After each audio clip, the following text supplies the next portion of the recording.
غیبت کرنا بھی جرم اور غیبت سننا بھی جرم ہے، کیونکہ جب تک کوئی سننے والا نہ ہو تو غیبت کرنے والا کیسے غیبت کرے؟ سننے والے ہی تو موقع دیتے ہیں، سننے والے ہی تو موقع دیتے ہیں۔ جب وہ کہتے ہیں اچھا کیا کہا تھا اور بتائیں نا ذرا، یار میں نے تو یہ بھی سنا ہے، اس بارے میں کیا خیال ہے، اس بارے میں کیا خیال ہے، اس بارے میں کیا خیال ہے۔ افسوس ہوتا ہے نام نہاد سکالرز کچھ اس چسکے کے اتنے عادی ہو چکے ہیں کہ یوٹیوب کے اوپر وہ صحابہ جیسی مقدس ہستیوں کو بھی معاف نہیں کر رہے، ان پر بھی ان کی زبانیں دراز، امہات المومنین پہ ان کی زبانیں دراز، علماء پہ ان کی زبانیں دراز، قراء پہ ان کی زبانیں دراز، ہر مسلک پہ ان کی زبانیں دراز، اور وہ پھر بھی اپنے آپ کو اسکالر اور پتہ نہیں کیا سمجھتے ہیں۔ اے میرے محترم بھائیوں، اے میرے بزرگوں، میرے عزیزوں اور میرے بیٹوں، یہ ایسی عادت پڑ چکی ہے، یہ ایک چسکا ہوتا ہے، زبان کا ٹیسٹ ہوتا ہے، اور ایسا بدترین ٹیسٹ ہوتا ہے۔ آپ نے اپنے صحابی سے کہا تھا وَهَلْ يَكُبُّ النَّاسَ عَلَى وُجُوهِهِمْ إِلَّا حَصَائِدُ أَلْسِنَتِهِمْ۔ زبان کی کمائیاں اکثر لوگوں کو الٹے اور اوندھے منہ جہنم کے اندر گرائیں گی۔ یہ زبان کی بدترین کمائی ہے غیبت۔ حضرت انس رضی اللہ تعالی عنہ بیان فرماتے ہیں، اس واقعے کو توجہ سے سنیے گا اور دیکھیے گا کہ غیبت سننا کیسے جرم ہے۔ حضرت انس رضی اللہ تعالی عنہ بیان فرماتے ہیں کہ ہم اللہ کے نبی علیہ السلام کے ساتھ ایک سفر میں تھے، اور سفر میں بعض صحابہ کے پاس خادم ہوتے تھے، نوکر ہوتے تھے، خدمت کے لیے ملازم ہوتے تھے، غلام ہوتے تھے جو ان کی خدمت کیا کرتے تھے۔ اور اس خدمت کے دوران جناب ابو بکر، جناب عمر فاروق، ان کا بھی خادم ساتھ تھا۔ صبح وہ اٹھا ہی نہیں، جناب ابو بکر پہلے اٹھ گئے، جناب عمر پہلے اٹھ گئے اور کہنے لگے ان ھذا لنؤم، یہ تو ہر وقت سویا رہتا ہے، ہر وقت سویا ہی رہتا ہے، یہ چاہتا ہے پکا پکایا کھانا ہو، لگ جائے آ کے بیٹھ جائے بس۔ ظاہر ہے ایک صحابی نے یہ کہا، دوسرے نے سنا، اور وہ سویا ہوا ہے، اور سویا ہوا انسان ایسے ہی ہوتا ہے جیسے غائب ہے، موجود نہیں ہے۔ اور اس کے بعد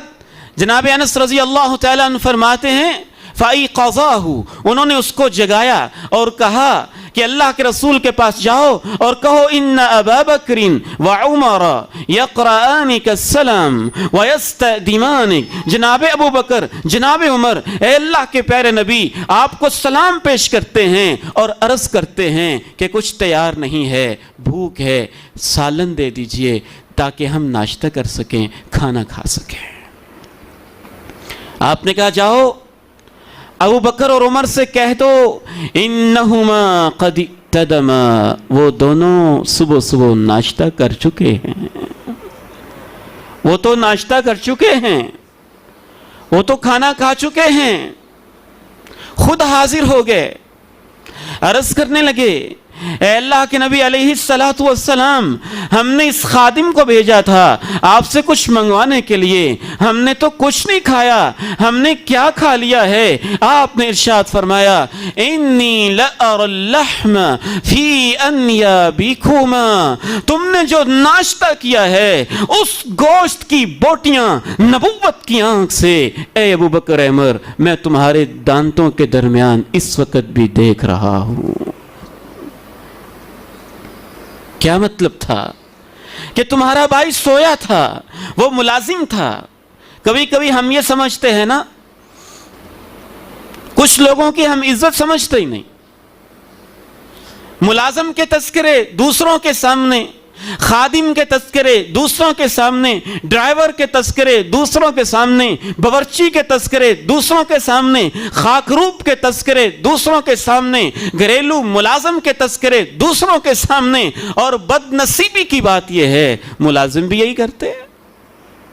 اپنے آفیسر اپنے باس اور جس کے گھر سے کھا رہے ہیں، تنخواہیں وصول کر رہے ہیں، ان کے تذکرے دوسروں کے سامنے، یہ غیبت کا ایک لمبا چوڑا سلسلہ ہوتا ہے۔ اللہ کے پیارے نبی علیہ السلام کے کہنے کا مطلب یہ تھا کہ سویا ہوا انسان غائب ہوتا ہے، اور تم میں سے ایک شخص نے کہا یہ ہر وقت سویا ہی رہتا ہے، اور واقعتاً سچ تھا، وہ سویا ہوا تھا، دوسرے نے سنا تھا، لیکن آپ نے فرمایا میں تم دونوں کے دانتوں میں گوشت کی بوٹیاں دیکھ رہا ہوں۔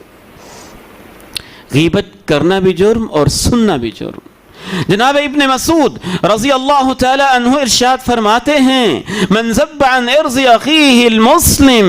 جس شخص کے سامنے غیبت کی گئی اور اس نے اس غیبت کرنے والے کو روک دیا، نہیں اس موضوع کو نہ چھیڑو، یہ غیبت ہو جائے گی، اپنے مسلمان بھائی کی مدد کی، جزاہ اللہ خیرا فی الدنیا والآخرہ، اللہ رب العزت دنیا میں بھی عزت کے دفاع کرنے کا اس کو اجر دیں گے، کل قیامت کے دن بھی اس کو اجر نصیب فرمائیں گے۔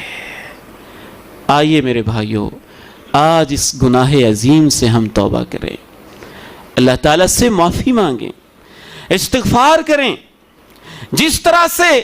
مردار کھانا حرام ہے، اضطراری حالت میں جہاں جان بچانا مقصد ہو، ضرورت کے مطابق مردار کھایا جا سکتا ہے، بعین ہی اسی طرح سے بعض انتہائی اضطراری حالتوں میں ضرورت کے مطابق جس قدر ضرورت اضطرار کے تحت اس کی اجازت دی گئی ہے وہ ایک علیحدہ موضوع ہے، اور اس میں سر فہرست چیز یہ ہے اضطراری حالت بھی آ جائے، مسئلہ یہ نہ ہو جیسے مردار کھاتے ہوئے آپ کا ٹیسٹ وہ نہیں ہے، آپ نفرت بھی کر رہے ہیں، آپ چاہتے بھی نہیں ہیں خنزیر کا گوشت کھائیں، لیکن اتنا کھائیں گے جتنی جان بچانے کے لیے ضروری ہے۔ اسی طرح سے بعض حوالوں سے غیبت اضطراری کیفیت میں داخل ہو جاتی ہے، کچھ ایکسیپشنل کیسز ہوتے ہیں، پھر اس قدر ضرورت ہوتی ہے جس قدر اپنی عزت اپنی جان بچانے کے لیے ضروری ہو،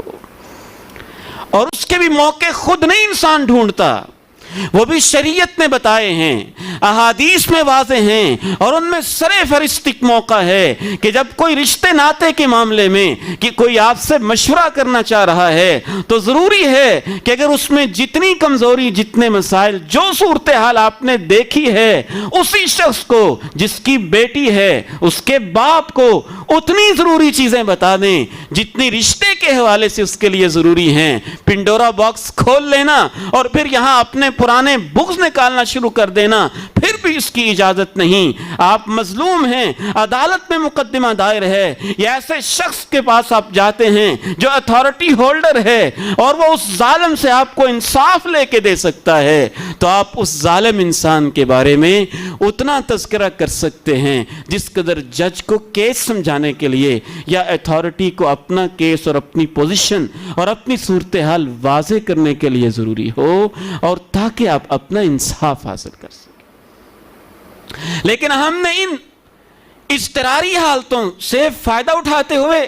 ہر موقع پہ خود ہی موقع گھڑ لیے اور خود ہی اپنی طرف سے فیصلے کرنا شروع کر دیے۔ نہیں، جس طرح سے مردار کھانے کی خاص حالات میں، اضطراری حالت میں اور اتنی ضرورت ہے جس سے جان بچ جائے، اسی طرح سے بعض خاص صورتوں میں، ایکسیپشنل کیسز میں اتنا ہی آپ کسی کا تذکرہ کر سکتے ہیں جس سے عزت اور جان محفوظ ہو جائے۔ اللہ تعالیٰ سے دعا ہے مجھے اور آپ کو عمل کی توفیق نصیب فرمائے۔